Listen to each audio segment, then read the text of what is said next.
இப்ப நிறைவா சார், இப்ப ரீசென்ட்டா நீங்களும் கேள்விப்பட்டிருப்பீங்க. அதிமுகலயும் சரி, பாஜகலயும் சரி, விஜய் விமர்சனம் பண்ணி யாரும் பெருசா பேசுறதில்ல. இப்ப இது கூட்டணி அறிவிச்சதுக்கு அப்புறமும் கூட, அதிமுக தரப்புல இருந்து யாருமே விஜய் ஒரு கடுமையான விமர்சனம் வச்சோ பார்க்கவே இல்ல. அப்படின்னும்போது இன்னும் வெயிட் பண்றாங்களா கூட்டணிக்காக? இப்ப தாவேகா சைடுல இருந்தும் பார்த்தீங்கன்னா, டிசம்பர்ல ஒரு மாற்றம் வரும். டிசம்பர்ல அறிவிப்பு வரும்ன்றாங்க. மேபி இந்த கூட்டணி அமைய வாய்ப்பு இருக்கா? இவரு போவாரா? பாஜக இருக்கும்போது உள்ள போவாரா?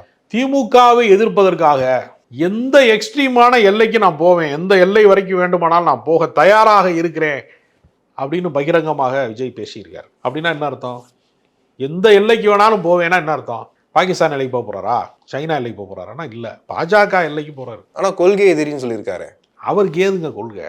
விஜய்க்கு கொள்கை இருப்பதாக விஜயை நம்பல. நீங்க எப்படி நம்புறீங்கன்னு எனக்கு தெரியல. இல்ல எல்லாரும் சமம், பிறப்புக்கும் எல்லா உயிருக்கும் போது அது கொள்கை திருவள்ளுவரோட கருத்துங்க, விஜயோட கருத்து கிடையாது.